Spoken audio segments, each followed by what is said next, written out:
Bismillahirrahmanirrahim. Assalamualaikum warahmatullahi wabarakatuh. Bismillah walhamdulillah. Wassalatu wassalamu ala rasulillah wa ala ina wa sallallahu ala sayyidina Muhammadin wa ala alihi wa sahbihi wa sallam. Alhamdulillah rabbil alamin. Ahlan wa sahlan wa marhaban bikum.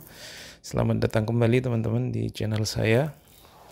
Masih dalam pembahasan kita tentang ulumul Quran. Hari ini kita akan membahas salah satu ilmu yang membantu kita untuk memahami Al-Quran, yaitu yang disebut dengan asbabun nuzul.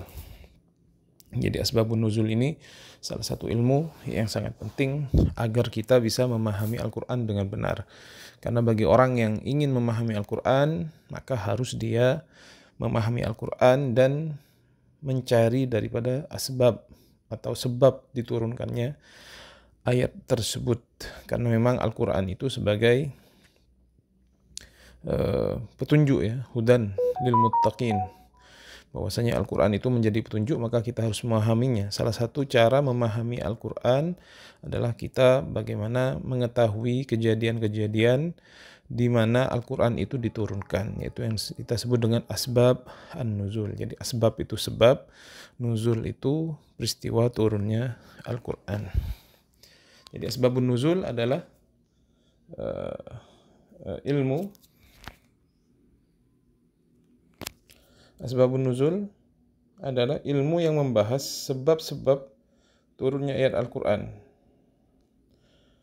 Ayat Al-Quran sering turun sebagai respon atas peristiwa atau pertanyaan dari sahabat Nabi. Ilmu penting agar kita memahami Al-Quran sesuai dengan konteksnya, ya, baik itu. Jadi Al-Quran itu turun kadang sebagai respon atas peristiwa atau pertanyaan daripada sahabat-sahabat baginda Nabi besar Muhammad SAW. Di mana kita mengetahui asbabun nuzul itu? Kita bisa mengetahuinya dari kitab-kitab yang telah dikarang oleh ulama. Ada beberapa kitab yang bisa kita cari untuk mengetahui sebab turunnya sebuah ayat. Yang pertama adalah asbabun nuzul karangan Al-Wahidi, seorang ulama termasuk daripada guru Imam Bukhari, ya, seorang imam muhaddis. Kemudian As-Suyuti, seorang ulama, menarang sebuah kitab namanya Lubabun Nuqul fi Asbabin Nuzul. Ya. Dalam muqaddimahnya beliau mengatakan, saya sungguh telah mengarang sebuah kitab yang sangat ringkas dan membantu untuk memahami asbabun nuzul, ya, terperinci begitu, ya, mudah untuk dipahami dan tidak pernah dikarang sebelumnya, ya. Makanya dia memberikan nama kitabnya Lubabun Mangkul fi Asbabin Nuzul atau Lubabun Nuqul fi Asbabin Nuzul karangan Imam As-Suyuti. Kemudian maaf, ya, gurunya Imam Bukhari itu adalah Ali Al-Madini, ya. Ali Al-Madini inilah guru Imam Al-Bukhari, ya. Beliau mengarang dalam Asbabun Nuzul juga punya karang. Kemudian Ibnu Hajar Al-Asqalani juga mempunyai karangan dalam Asbabun Nuzul. Dari mana para ulama itu mengambil asbabun nuzul? Riwayatnya dari mana?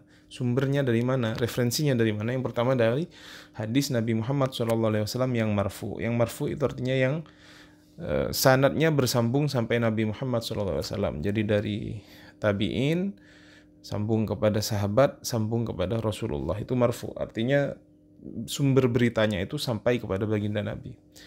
Atau riwayat sahabat yang bersifatnya mauquf, tidak sampai kepada Rasulullah tapi sifatnya mauquf. Tetapi hal ini masih bisa kita ambil karena dalam asbabun nuzul itu tidak mungkin sahabat mendasarkannya atas pendapat pribadi atau ijtihadnya, tidak, atau menduga-duga, tidak mungkin. Maka riwayat sahabat ataupun juga riwayat tabi'in yang kemudian kita bisa pastikan bahwasanya itu mereka dapatkan dari Rasulullah SAW, itu juga bisa dijadikan sumber dalam asbabun nuzul atau referensi dalam asbabun nuzul. Yang penting itu bukanlah berdasarkan pendapat pribadi ataupun hanya dugaan, ya, ijtihad, ya, tidak boleh.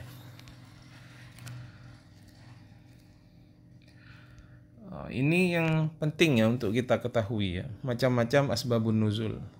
Secara garis besar ada dua. Yang pertama berdasarkan peristiwa nyata di masyarakat. Ada peristiwa yang terjadi di zaman baginda Nabi Muhammad SAW. Misalkan ayat inzar, ayat tentang peringatan. Ya.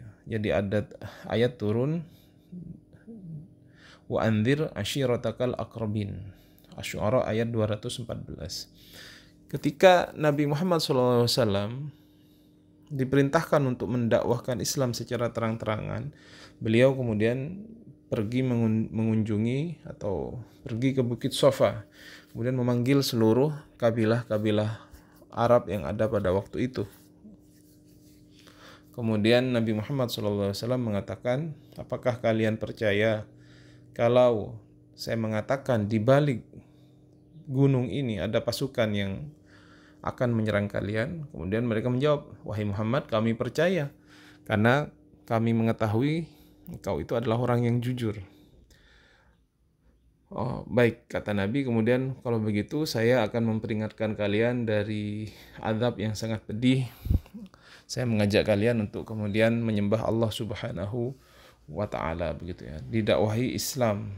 Akhirnya ketika Nabi mengatakan seperti itu, salah satu paman beliau yang juga hadir yaitu Abu Lahab mengatakan, tabban lak, celaka kamu Muhammad, apakah kamu mengumpulkan kami hanya untuk seperti ini?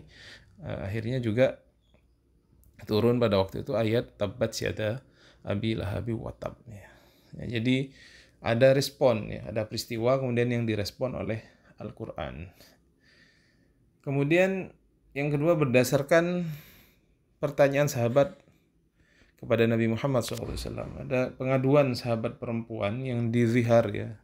Zihar itu misalkan dia mengatakan kepada istrinya, kamu bagiku, punggungmu bagiku seperti punggung ibuku. Ini dulu di zaman jahiliyah ini adalah disebut zihar. Zihar itu artinya punggung, menyamakan punggungnya istri dengan punggungnya ibu, dan itu adalah disebut hukumnya sama dengan talak ya.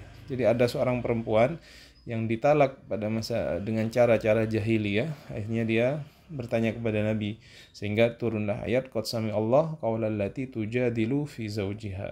Ya, itu adalah respon Al-Quran terhadap pertanyaan sahabat kepada Nabi Muhammad SAW. Dan juga yang lain, misalkan yas'alunaka 'anil ahillah, mereka bertanya kepadamu Muhammad tentang hilal, tentang bulan, dan dijelaskan dalam Al-Quran begitu. Kemudian yang perlu kita ketahui ya teman-teman, ini sangat penting, tidak semua ayat itu ada sebab turunnya.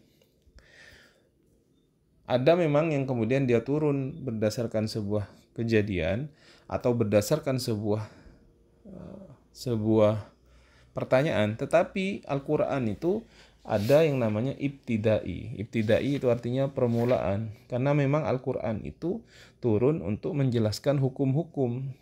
Jadi Al-Quran itu ada yang ada asbabun nuzulnya, ada yang tidak ada. Yang tidak ada ini disebut ibtidai, karena Al-Quran itu memang turun untuk memberikan hidayah kepada manusia, yang mengajarkan tentang nilai-nilai yang kita ketahui dalam Al-Quran itu, tentang tauhid, akidah, tentang akhlak, dan lain-lain, tentang iman, kewajiban Islam, syariat Islam, itu semuanya disebut ibtidai. Jadi ibtidai itu adalah Al-Quran yang tidak ada asbabun nuzulnya. Apa manfaat kita mengetahui asbabun nuzul? Ada beberapa manfaat. Yang pertama misalkan memahami konteks ayat. Jadi kita tahu ayat itu turun dalam ranah apa. Tidak sembarangan. Misalkan ketika orang membaca wa man lam yahkum bima anzalallah faulaika humul kafirun. Barang siapa yang kemudian tidak menghukumi sesuatu dengan yang diturunkan oleh Allah, maka dia dihukumi orang kafir. Nah, apakah kemudian semua orang yang tidak berhukum dengan hukum Allah itu adalah kafir? Maka kita mengetahui konteks ayat itu untuk siapa? Apakah itu konteksnya umum atau dia khusus misalkan, atau hanya khusus bagi orang-orang Yahudi? Itu penting kita mengetahui konteks ayat itu, apakah bersifat umum atau khusus untuk tertentu ya. Seperti wa man lam yahkum bima anzalallah faulaika humul kafirun. Kemudian menjelaskan maksud dan tujuan ayat, jelas sih. Kalau kita tahu asbabun nuzulnya, kita tahu maksudnya apa, tujuan ayatnya apa, sehingga kita tidak memahaminya keluar dari konteksnya. Membedakan hukum umum dan khusus ya. Mirip seperti yang saya jelaskan tadi, karena memang ada ayat-ayat dalam Al-Quran itu yang khusus ya, yang bersifat khusus, tidak bisa kita pahami secara umum ya. Kemudian menambah keimanan kita tentunya dengan mengetahui itu dan juga menjawab keraguan terhadap Al-Quran. Ada dua contoh asbabun nuzul di sini. Misalkan dalam ayat Al-Mujadilah ayat 1, yaitu seperti yang sudah saya jelaskan tadi tentang orang perempuan sahabat Nabi yang mengadukan suaminya karena dia telah dizihar ya, ditalak oleh suaminya. Itu kemudian yang kedua adalah surah Al-Baqarah ayat 189 tentang sahabat yang bertanya kepada Nabi tentang bulan sabit. Yas'alunaka 'anil ahillah, begitu ya bunyi ayatnya. Mereka bertanya kepadamu wahai Muhammad tentang ahillah, tentang bulan.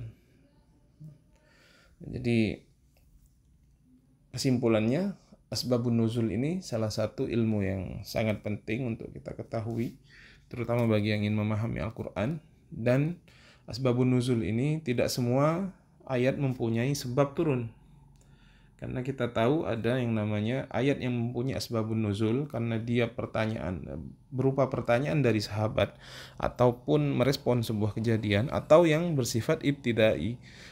Al-Quran itu memang turun untuk menjelaskan syariat Islam, turun untuk mengajarkan akidah, keimanan, dan lain-lain. Demikian teman-teman yang bisa kita jelaskan, mudah-mudahan bermanfaat. Ila liqa, sampai jumpa lagi. Wassalamualaikum warahmatullahi wabarakatuh.